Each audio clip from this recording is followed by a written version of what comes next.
La Sociedad Española de Radiodifusión presenta... Ser... ¡Viva la radio! Podcast. Siempre. Ram-a-lam, ding-dong, ram-a-lam, ding-ding-dong, ram-a-lam-a-lam-a-lam-a-lam, ding-dong, ram-a-lam-a-lam-a-lam-a-lam-a-ding, ram-a-lam-a-lam-a-lam-a-ding-dong,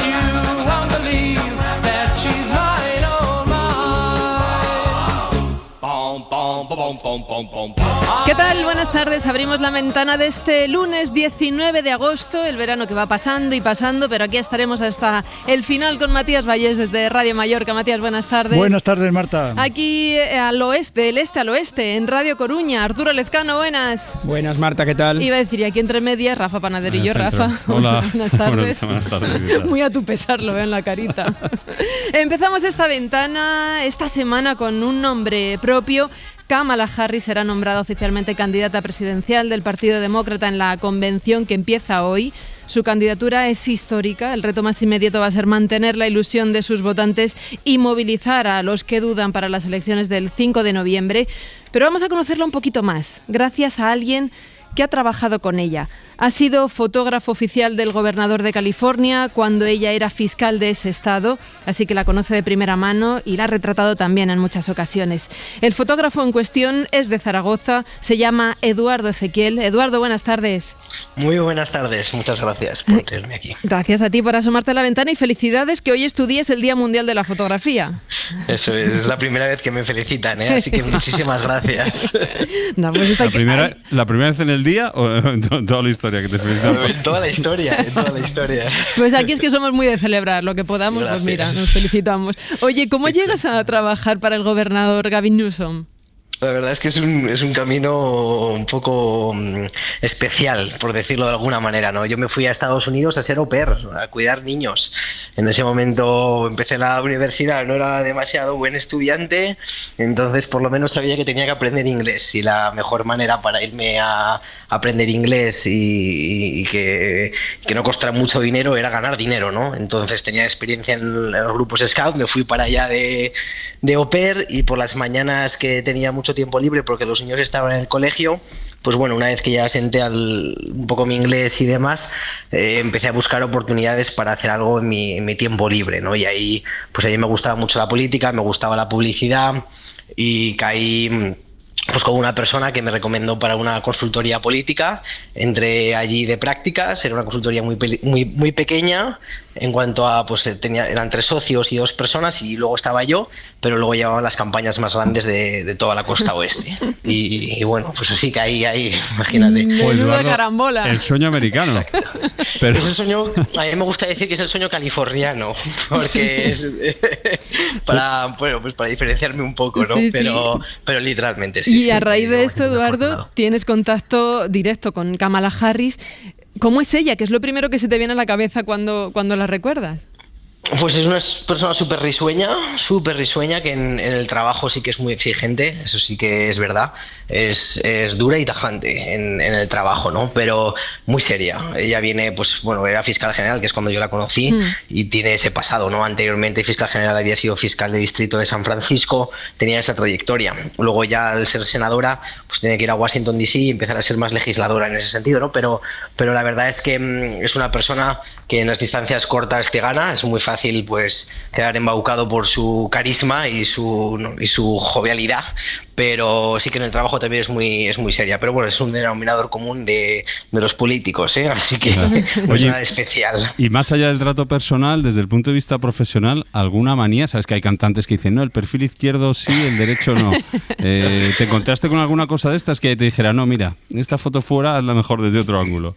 Con respecto a la fotografía, no, la verdad es que yo he sido muy afortunado. Creo que he sabido leer cuando tenía que guardar la cámara, que eso es algo muy importante también, el saber perder fotos, que es decir, bueno, tengo un fotón delante, pero como la haga, igual me cae y me cruza, ¿no? Entonces, lo mejor de entonces es guardar la cámara, ser humilde, pensar y bueno, vamos a dejarlo llevar, ya aparecerá otra que me saque la mejor cara, ¿no? Pero no, la verdad es que ya te digo, nunca me ha dicho eso que temo tanto, que siempre lo digo.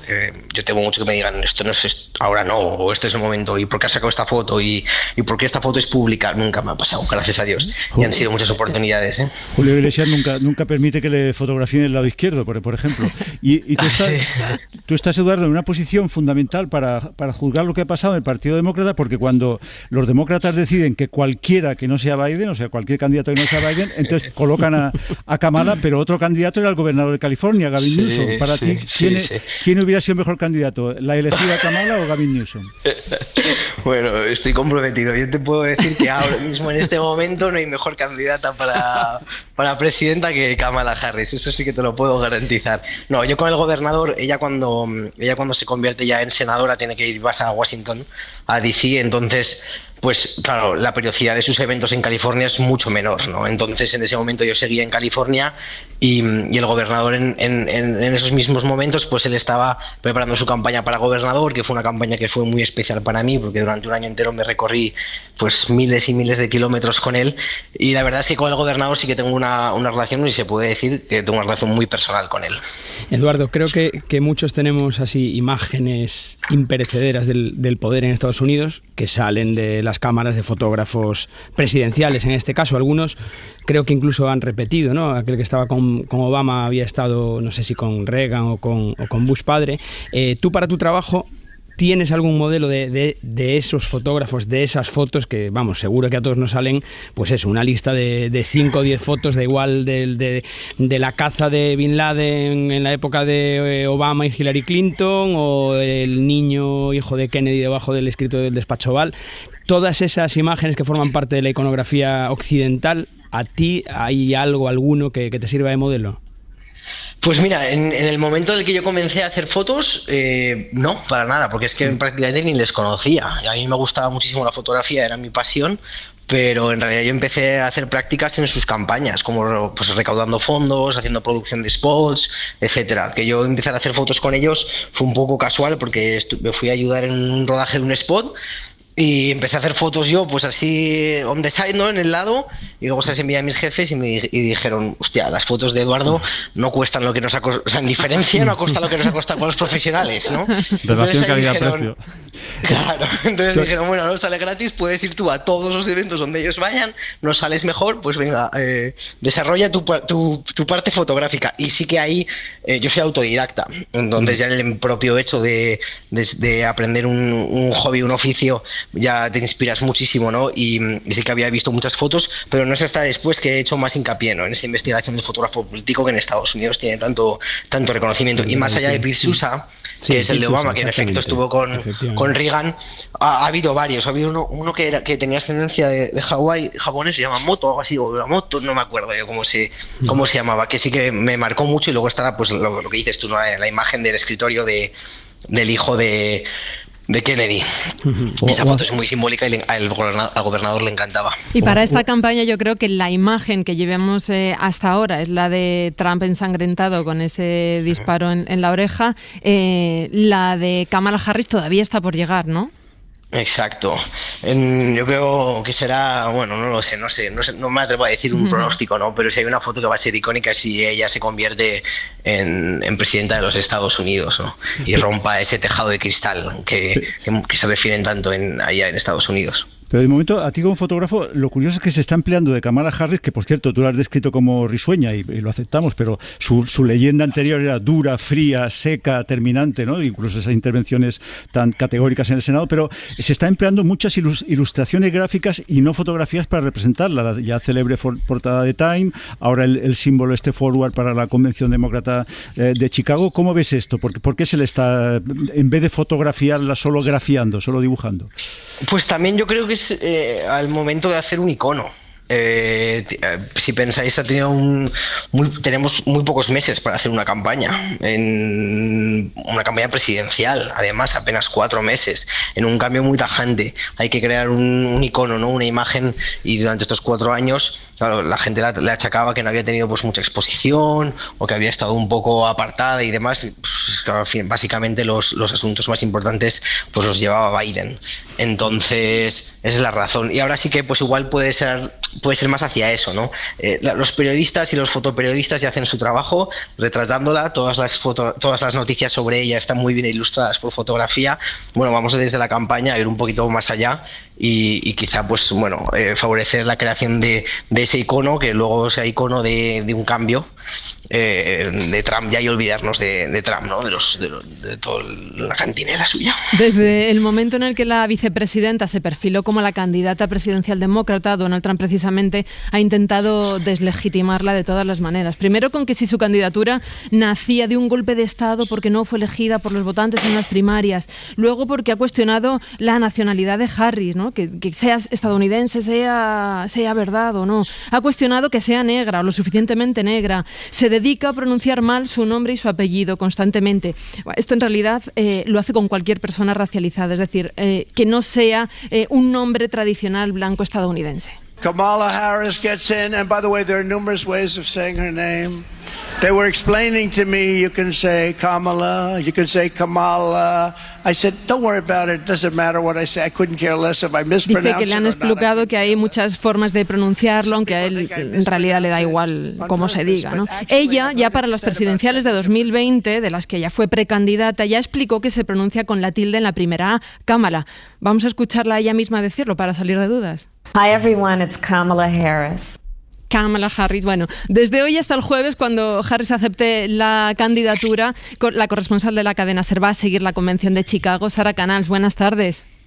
Hola, buenas tardes. ¿Qué tal estáis? Sara, entre sus prioridades no está a priori la política exterior, no al menos hasta ahora. De hecho, su postura hacia la guerra en Gaza, las relaciones con Irán, son más bien una incógnita que va a tener que despejar más pronto que tarde. Se sabe que Biden la encargó trazar un plan para Gaza para cuando la guerra acabara, que tiene muy buenas relaciones con el presidente de Israel, con Isaac Herzog, y a la vez Harris ha sido, dentro de la administración Biden, quien claramente más ha pedido un alto el fuego. Conocemos, pocos detalles de su programa demócrata por el momento, pero ¿qué se sabe o qué ha dejado ver? Bueno, evidentemente faltan detalles, tiene razón, y lo que sabemos por ahora es el programa económico a grandes rasgos también. La semana pasada Harris desgranó parte de su programa, siendo la economía la prioridad de la mayoría de estadounidenses y también un tema sobre el que muchos votantes, millones de votantes, prefieren a Donald Trump, y por eso se adelantó, ¿no?, a desgranar este programa económico. Prometió, por ejemplo, subir el salario mínimo, acabar con la especulación en los precios o gravar a las multinacionales, propuestas muy enfocadas a la clase media, pero en general Harris debe entrar en materia. Es algo que podría empezar a hacer aquí en Chicago, en su discurso de aceptación, que será el jueves, el último día, porque claro, pasada esta primera fase de lanzamiento de campaña, esta luna de miel, como dicen aquí, que ha generado pues tanto entusiasmo entre los votantes, ahora tiene que concretar su programa, y es cierto que en sus discursos hemos podido entrever algunas de sus posturas, muchas ya eran conocidas, ¿no? Su apoyo incondicional por el derecho al aborto,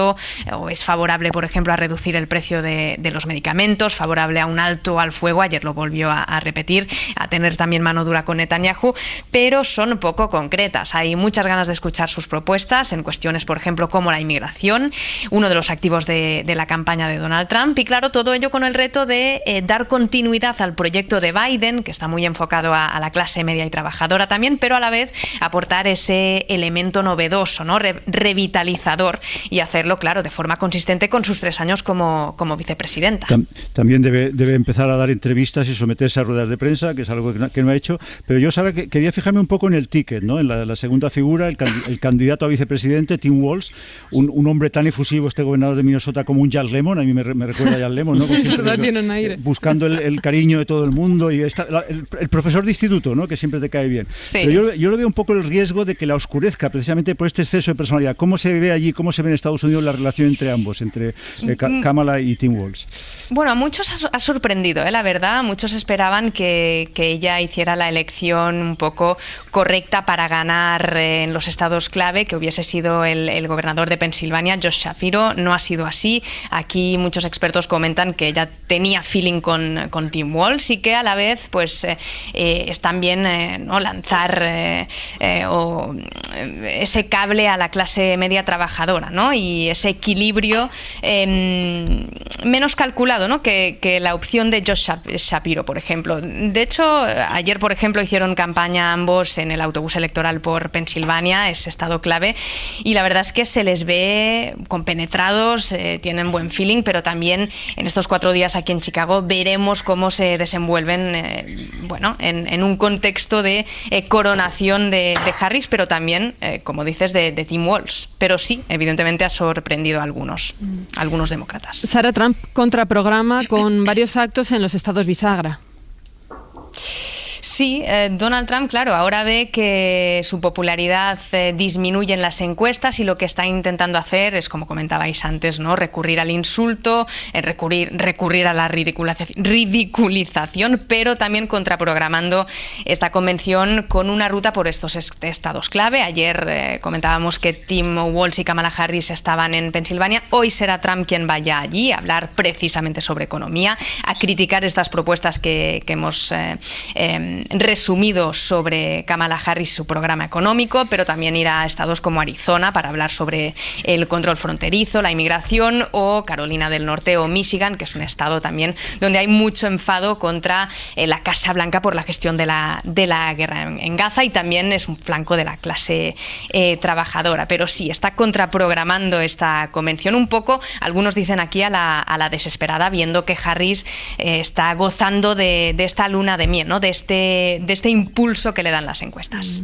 Eduardo, ¿hay opciones de que te vuelvas a trabajar a Estados Unidos o esa etapa ya pasó? Bueno, no, a mí no me gusta cerrar las puertas nunca. Y la verdad es que si te llama la futura presidenta. Bueno, no, eso sí que está muy complicado, por no decir imposible, ¿eh? Pero bueno, pues sí que hay otras opciones y yo mantengo una muy buena relación con todo el mundo en California y bueno, pues cada X meses los voy a ver, trabajo un poquito, me vuelvo allá, estoy viviendo así los últimos 2 años. Oye, Eduardo, si estuvieras estos días en Chicago, ¿dónde pondrías el foco? Porque recuerdo, por ejemplo, Obama, las primeras fotos, los primeros recuerdos que tienen muchos americanos son de su intervención en la convención del 2004 en Boston. Fueron las primeras fotografías que salen de él. Hasta entonces era solo el senador por Illinois. ¿Tú dónde pondrías el foco? ¿En el discurso de Kamala? ¿En futuros valores del Partido Demócrata? ¿O fuera del escenario estaría lo más interesante como fotógrafo? Sí, o ellos, pero desde fuera del escenario. Yo he tenido muchísima suerte, que siempre he tenido pues el acceso que mis compañeros fotoperiodistas no tenían. Entonces estoy viciado en ese sentido. Entonces siempre, pues bueno, también tengo esa responsabilidad yo mismo de cubrir la historia de lo que pasa detrás, antes de subir al escenario, después de subir al escenario, las personas que quieren personalmente, ¿no? Las personas más cercanas a estos políticos, cómo les miran desde fuera del escenario, esas miradas que tienen, es una mezcla de nervios, emoción, orgullo, es muy interesante y muy curioso. Yo creo que me centraría en eso, con nerviosismo y con miedo también. Eduardo Ezequiel, muchísimas gracias por asomarte a la ventana. Muchas gracias a vosotros, ha sido un verdadero placer. Igualmente, saludarte. Sara Canals, muchas gracias a ti también y ánimo por los días que tienes por delante de trabajo. Gracias, otro abrazo para vosotros. Ain't no sunshine when she's gone. It's not warm when she's away. Ain't no sunshine when she's gone, and she's always gone too long. Anytime she goes away, I wonder this time where she's gone. Vamos a cambiar de tercio. Todos hemos conocido alguna vez, hemos oído contar el caso de alguien que sufre un Diógenes. Este síndrome da lugar luego a muchos comentarios. A cualquier persona que tiende a guardar muchas cosas le decimos que parece que tiene Diógenes. Casi que a veces lo tomamos a broma, pero la realidad es que detrás hay siempre algún otro problema mental, emocional, algún trastorno. Cada vez hay más gente que acumula basura y todo tipo de objetos inservibles y que en realidad sabemos bastante poco de este asunto. Por eso le hemos pedido a nuestra compañera María Manjabacas. María, buenas tardes. Hola, buenas tardes. Que nos ayude a entender algo más sobre el Diógenes. María, ¿por dónde empezamos? Pues mira, vamos a empezar ordenando conceptos porque con esto hay mucha confusión, como decías al principio. Primero con la definición. No es un trastorno, es un síndrome y tenerlo supone tener algo previo. Nos ponen antecedentes Ana Belén Santos Olmos, profesora de Psicología de la Universidad Complutense de Madrid. Debajo de una persona que tiene síndrome de Diógenes o que muestra un síndrome de Diógenes, su principal dificultad no es esa. Eso es un síntoma de otra cosa que le está sucediendo. Puede tener un trastorno mental grave, puede tener una depresión. Y claro, con esta premisa la siguiente pregunta es, ¿esto se trata, se cura? Si lo que tenemos es un deterioro cognitivo, por ejemplo, tipo demencia, se puede tratar, pero empiezas trabajando con el deterioro, ¿no? Y ahí ya sabemos que el deterioro cognitivo tipo demencia es irreversible. Distinto el caso de que se llegue a Diógenes por una depresión, como este ejemplo que nos ponía la experta. Estoy pensando en un caso que conocimos, ¿no? La pérdida de un familiar que te sumió en una depresión, ¿no? Y ahí sí lo puedes trabajar. El síndrome de Diógenes está en cuanto que cumples los criterios, ¿no? De no quieres que nadie entre en tu casa, está sucio, ¿no? Acumulas basuras. Empiezas a trabajar la sintomatología depresiva, la parte de la acumulación desaparece. Por eso, dependiendo del caso, siempre hay que tratarlo y en algunos casos, nos vamos a quedar con eso, se cura. Y este proceso de Diógenes a veces cursa como un problema de salud pública cuando la acumulación de basura supone fuertes olores, la aparición de plagas de insectos.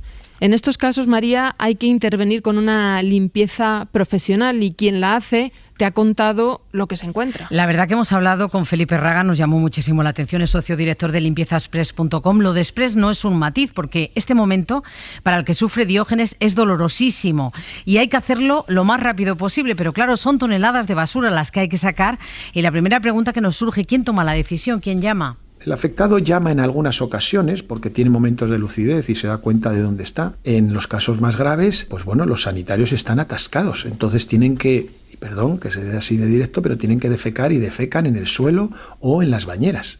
Entonces llega un punto en que ya no es que llamen porque ellos sean conscientes de que tiene un problema, sino porque este no puede salir los restos por la bañera ni por el váter, ¿de acuerdo? Entonces ya se ven obligados a llamarnos. Entonces es el afectado. Pero no es este el escenario más habitual. Muchas veces es la familia la que da la voz de alarma. Estas personas no suelen tener muchas visitas de familiares y amigos, pero de vez en cuando algún familiar o amigo les va a ver, que siempre evitan los afectados que les visiten en casa, pero cuando les va a ver se dan cuenta del problemón que es y entonces nos llaman. En tercer lugar, los que también nos llaman son el resto de vecinos, la comunidad de propietarios.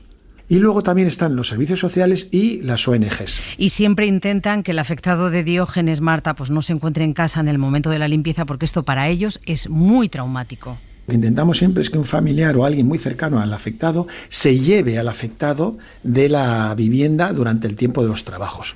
Porque si no, el afectado pues puede entrar en un shock emocional y ponerse a llorar, o no agresivo, pero es una situación triste. Es una situación que evitan. De esta situación se informa, por supuesto, al vecindario, pero con discreción, para que no se asusten, por ejemplo, cuando salen las cucarachas. Se les informa de cuánto va a durar, de que el ascensor va a estar ocupado, que pueden empezar a salir muchos más insectos, cucarachas y demás al levantar la basura. Y es que estamos hablando de que van a salir cantidades ingentes de basura, pero por hacernos una idea. Normalmente se suelen retirar de media más de 500 kilos de basura de un síndrome de Diógenes. En un piso, en una unifamiliar suele ser más. Imaginaos lo que ha dicho, las toneladas de basura que salen de una casa. Y de cualquier cosa. Y de cualquier cosa. Y esto, por ejemplo, nos contaba una cosa que se encontró en una de sus limpiezas. un afectado que tenía en una dependencia, una de las ventanas la había arrancado y tenía un palomar. Imagínese en una vivienda, pues un palomar.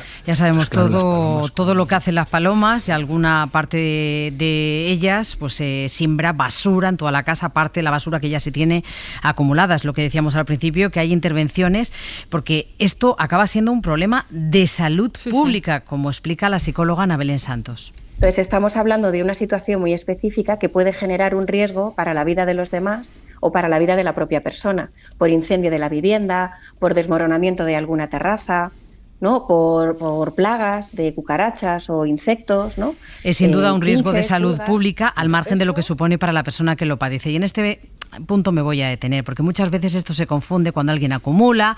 Es muy habitual lo que tú decías, Marta, yo tengo Diógenes, pero no, tiene, ojo, un trastorno, pero no un Diógenes. Bueno, vivimos en una sociedad de consumo, ¿no? Y en una sociedad de consumo pasamos al consumismo. Sí es un diagnóstico y sí existe en los manuales diagnósticos que utilizamos, como el DSM-5, el trastorno por acumulación, pero que tiene más que ver con una cuestión de acumular un poco como por compulsión. Acumulación compulsiva, ¿no? Que no es Diógenes, aquella, nos decía la frase esta que utilizamos mucho de, bueno, la vamos a escuchar a ella.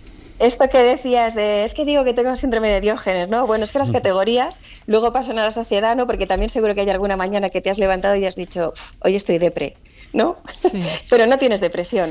Esto entonces, es lo mismo, está claro que abusamos del término Diógenes para hablar de otro tema. No sé si os habréis fijado que tiene patología de trastorno de compra compulsiva. Claro, María, es que esto es curioso, ¿no? Porque yo creo que los que tienen síndrome de Diógenes no lo suelen reconocer, imagino que será difícil que hablen de ello, y en cambio esto que describía la psicóloga, el acumulador compulsivo, esa gente que compra y almacena quizá demasiadas cosas, estos sí reconocen abiertamente, ¿no? Que compran y acumulan. Sí, a mí me lo avanzaron ya los expertos, lo hemos intentado. La gente que de verdad tiene Diógenes no habla, no lo reconoce, no hay testimonios, lo oculta a su familia, a sus amigos, y sin embargo sí que se verbaliza esto de acumular en una sociedad consumista. Esto está por asumido ya. ¿Te reconoces en el trastorno de acumulación? Sí, plenamente. Las maderas, los hierros, las telas, las cuentas de collares... No, pero yo también acumulo material. Hasta las muestras de crema, por favor. Que se van a caducar, normal. Pero si eso es una guarrería que no te vas a dar nunca. Y es que las acumular. Tengo 2 neceseres llenos de sachets de crema. Los sets de los hoteles, que los tengo. Ay, perdona, yo me llevo todo lo de los hoteles. Esto es muy típico, lo de que se lleva la gente todo lo de los hoteles para que cuando llegue a tu casa alguien y digas, ay, pues yo tengo el cepillo de dientes del hotel. Nos estamos reconociendo más de uno. Sí. Os estoy reconociendo, ¿no? Yo también, ¿eh? Pero esto lo vamos a decir mucho y lo vamos a repetir. Es un trastorno, ojo, ¿eh? Y tiene su importancia, pero no es Diógenes. Además, una de las claves de este síndrome es que la persona se descuida también su cuidado físico, pero también hay excepciones. Bien aseada, bien, y después tenía en su casa no solo una acumulación de basura, sino que te diré que tenía una ventana rota y la tenía tapada con cartones. Señora que viene de la peluquería, que está perfectamente arreglada ella, que llegas a su casa y te encuentras eso. ¿Y cómo se previene? Que esto ya es lo último. Sobre todo en el caso de la gente mayor. Detrás de un problema de abandono hay un problema de soledad no deseada. Ana Belén ha tratado mucho este tema porque ha asistido a los mayores en aislamiento social desde el Ayuntamiento de Madrid y su testimonio en este sentido tiene valor. Y la prevención pasa primero por la detección, ¿no? Por la identificación de personas en riesgo. En concreto, las personas mayores, hay un ejemplo muy claro, que son personas que acaban de enviudar o personas mayores que viven solas. Siempre tenemos que trabajar hacia que la persona se encuentre atendido por un buen apoyo social, que tenga una buena red fuerte, no amigos en las redes sociales, no, amigos significativos, que tú, si te haces la pregunta, ¿a quién acudirías si necesitase ayuda? Tengas respuesta, ¿no? Y a partir de ahí, pues comienza la prevención, identificación, poner en el centro la inclusión, el apoyo social, todas las variables que sabemos que protegen. Y de eso se trata, de proteger a un colectivo muy vulnerable que por no tener no tiene ni datos, pero bueno, yo os voy a dar uno de algunos estudios. El 3% de los mayores de 65 años sufre de Diógenes. El 3%. El 3%, según algunos estudios. Es muy difícil calibrarlo porque siempre detrás hay un problema y desde luego no es menor. Gracias, María. Un abrazo a todos.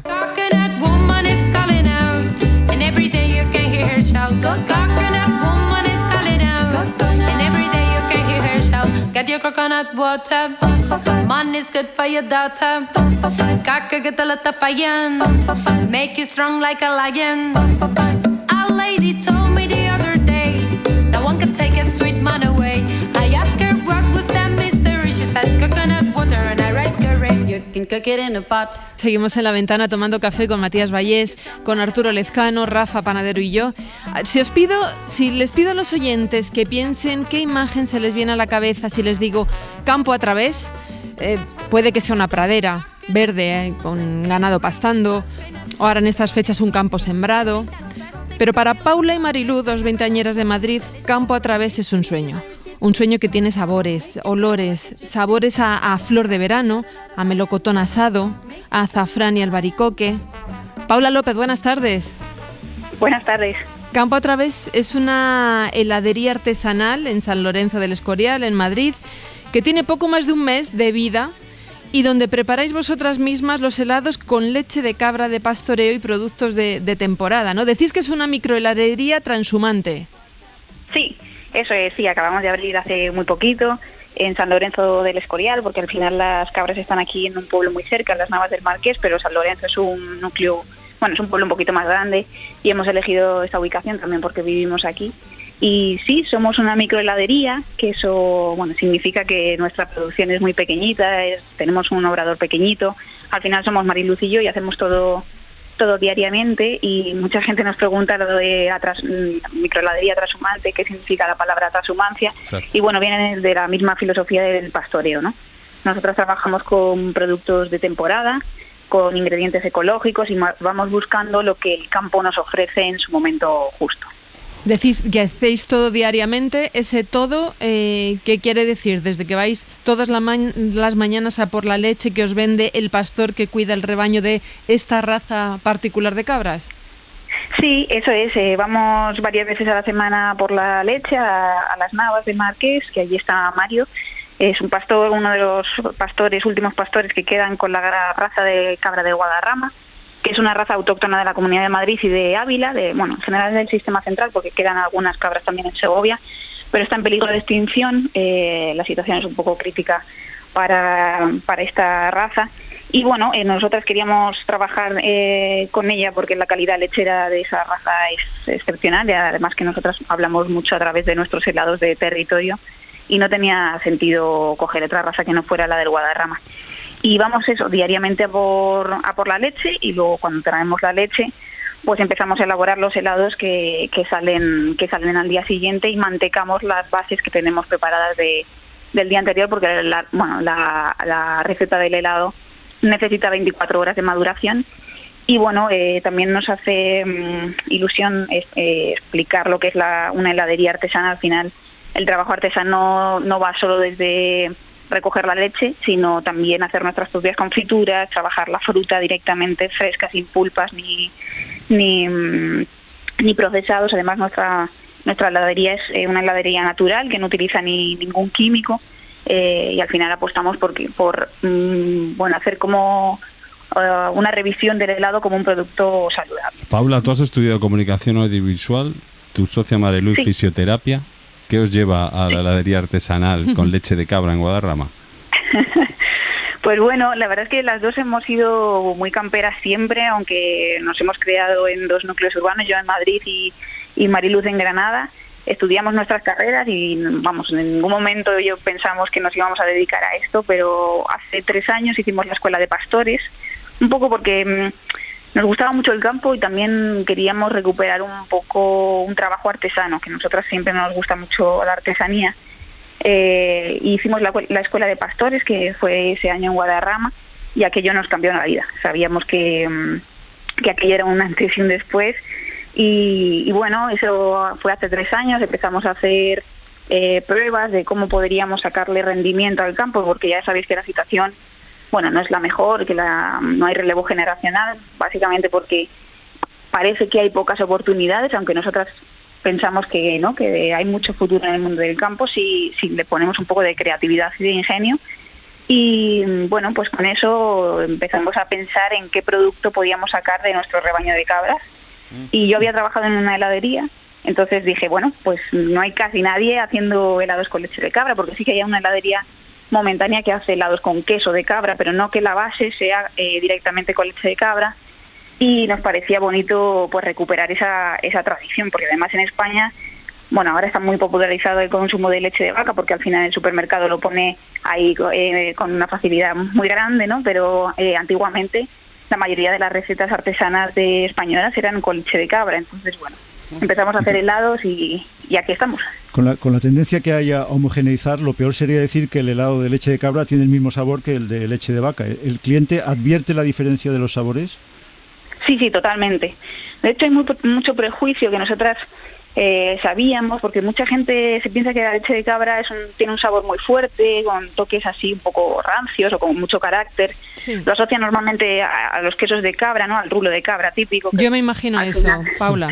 Sí, claro, pues no tiene nada que ver. La leche de cabra, y además cuando vas a los ordeños y la tratas de la mejor manera, que es una leche limpia y sin ningún tipo de contaminación, pues la calidad de la leche es excepcional y no saca ningún matiz así que digas, ¡buah! Es que esto es muy fuerte para mí, ¿no?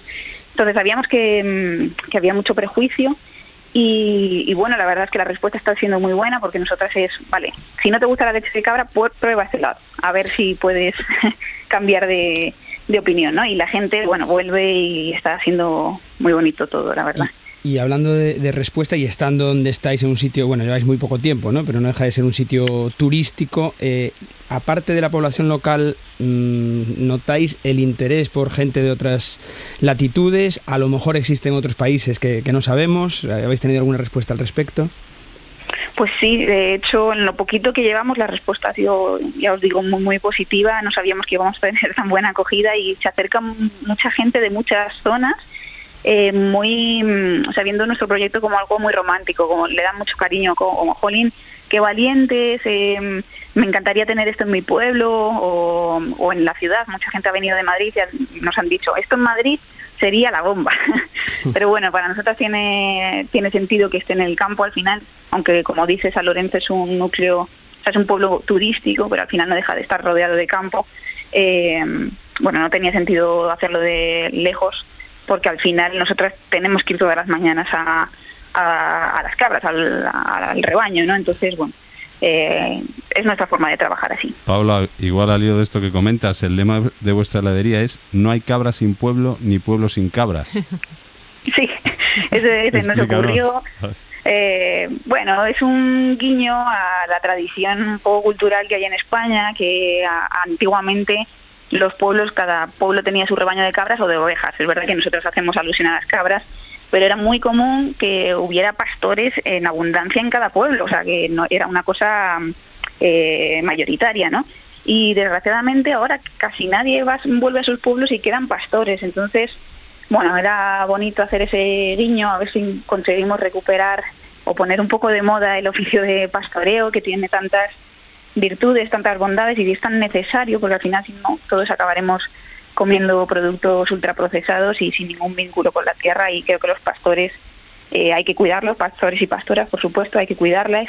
Y bueno, con esa frase pues intentamos resumir un poco nuestra filosofía, ¿no? En una microheladería, que es el término que empleáis, el tamaño no es lo que importa, pero ¿os da miedo veros desbordadas por el éxito?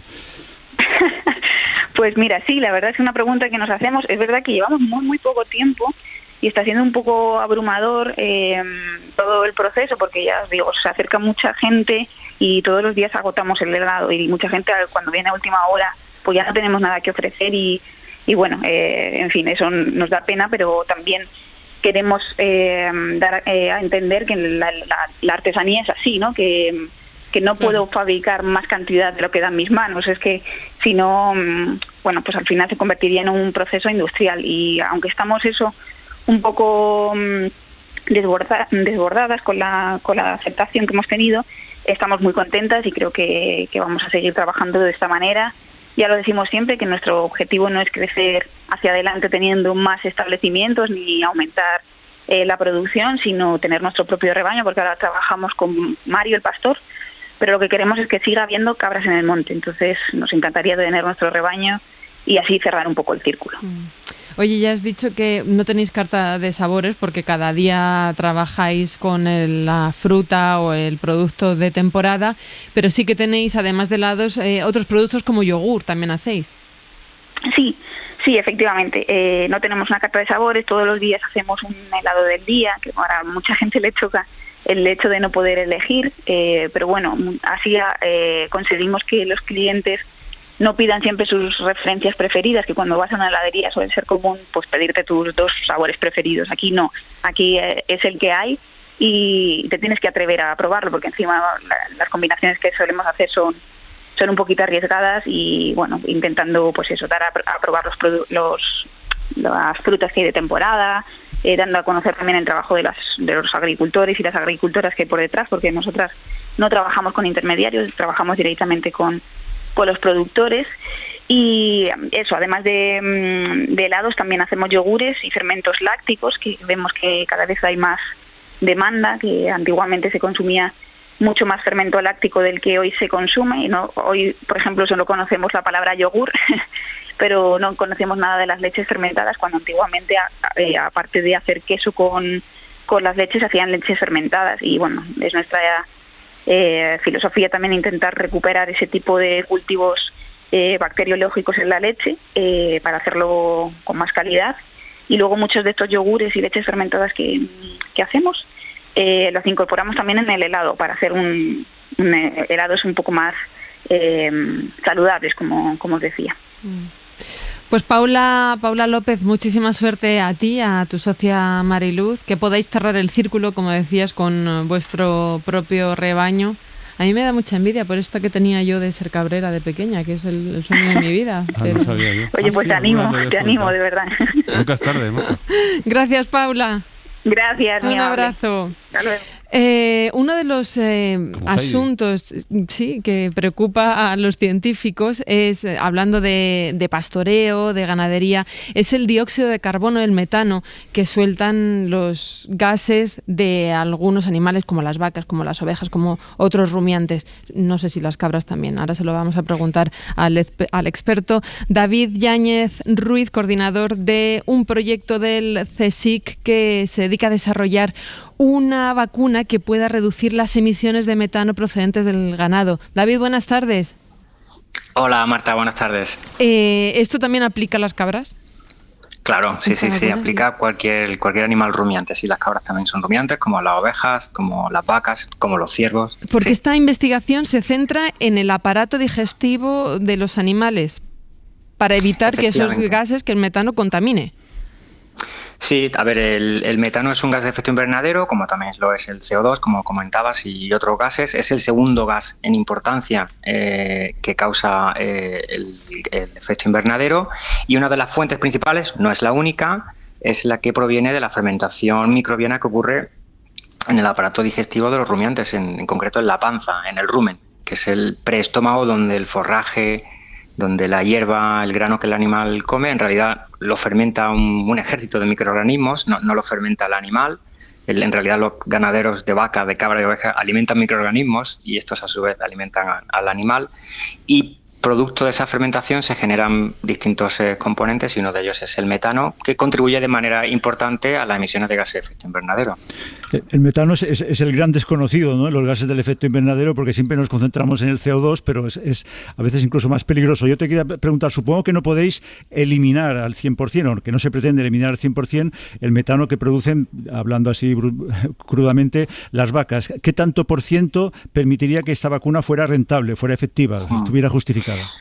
A ver, no podemos reducir o inhibirlo al 100% porque estamos hablando de un proceso biológico que ya ha instaurado la evolución, la naturaleza dentro de estos animales. Entonces, lo que pretendemos es reducir de manera importante la emisión, alrededor de un 30%. Ya sabemos por otras medidas que hemos desarrollado desde el punto de vista de la nutrición con aditivos que, inhibiendo la actividad hasta un 30% de estos microorganismos que producen el metano, que no son todos, son solo las arqueas metanogénicas, podemos mantener esa reducción sin perjudicar el proceso de digestión, porque al final de lo que se trata es que los rumiantes puedan seguir generando leche y generando carne, como comentabas en la entrevista anterior. Entonces pretendemos que sea un 30% porque sabemos que a esos niveles se puede llegar y sin perjudicar el proceso propio de la digestión dentro de la panza del animal. David, ¿y cuántas veces hay que aplicar habría que aplicar la vacuna, ¿no? Porque esa es otra pregunta recurrente que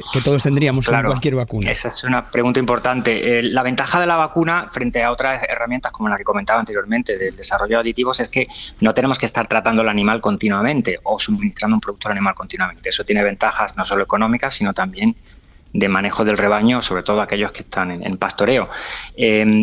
Todavía es temprano para saber cuántas inyecciones, cuántas dosificaciones, seguramente como mínimo 2, pero no sabemos realmente si esa dosificación debería ser a la madre para que le transmita mediante el calostro anticuerpos al ternero o al cabrito o al cordero, y si esto habría que repetirlo 2 o 3 veces. La ventaja de las vacunas es que sería un número limitado de intervenciones con respecto a otro tipo de herramientas. David, una curiosidad más allá de vuestro proyecto. Estás hablando todo el rato de aparato digestivo. Me entra la duda de qué contamina más o si hay diferencia entre el grado de contaminación de las flatulencias o los eructos en estos animales.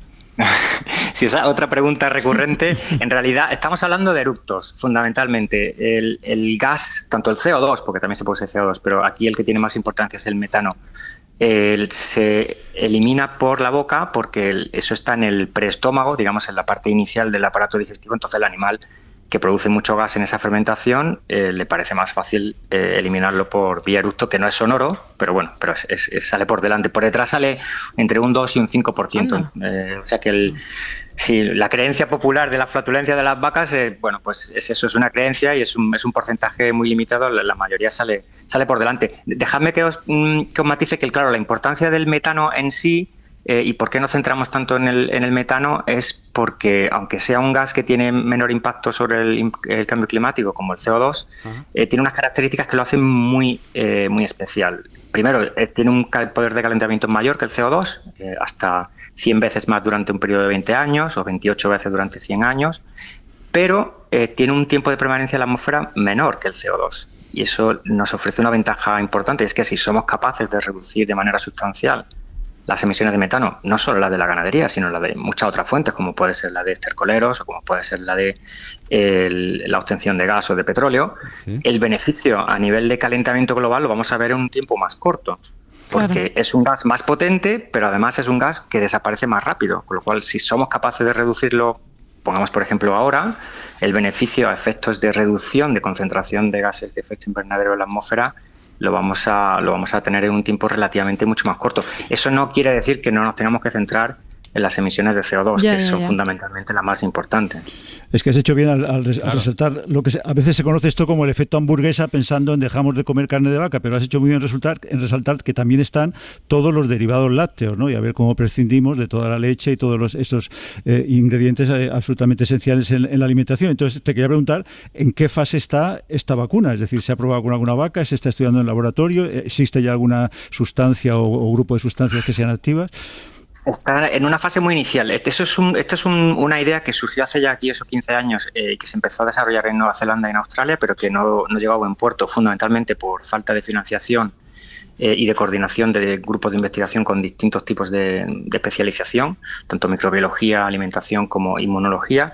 En este caso, a través de la Fundación Bezos hemos conseguido financiación que nos empuje a avanzar, pero estamos en una fase muy inicial, porque además esta vacuna tiene una peculiaridad. Normalmente las vacunas se desarrollan para luchar contra microorganismos patógenos, es decir, microorganismos que nos generan enfermedades, ya sean virus o bacterias.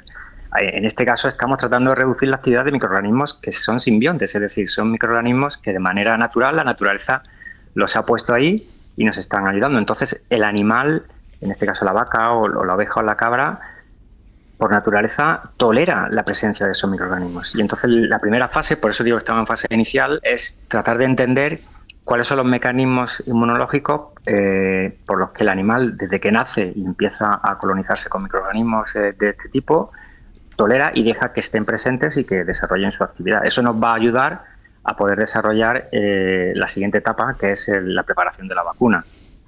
Qué bien, qué interesante. David Yáñez Ruiz, investigador del CSIC, muchísimas gracias por asomarte a la ventana. Venga, pues muchas gracias. Estaremos pendientes del desarrollo de esa vacuna. David, un abrazo. Venga, un abrazo a vosotros. Muchas gracias. You my little boo thing, so I'll give a hoot what you do say, girl, I know. You a little too tame, I'll be shooting that shot like 2K, girl, I know. Tell 'em I'm next, tell 'em you find a little something too fresh, I know. Tell 'em I'm next, tell 'em you find a little something too fresh, I know. Matías, hablamos mañana otra vez. Perfecto, nuestra deuda impagable con los rumiantes. Un abrazo, Matías. Hasta mañana, un beso, Arturo, Marta. nosotros seguimos. Sí. I'ma keep it real when your man long gone. If you're looking for a friend and you got the wrong song, baby girl, what's good? Para no perderte ningún episodio, síguenos en la aplicación o la web de la SER, Podium Podcast o tu plataforma de audio favorita. To the back, to the front. You a 10, baby girl, but I'm the one. Hey, to the back, to the front. You a 10, baby girl, but I'm the one.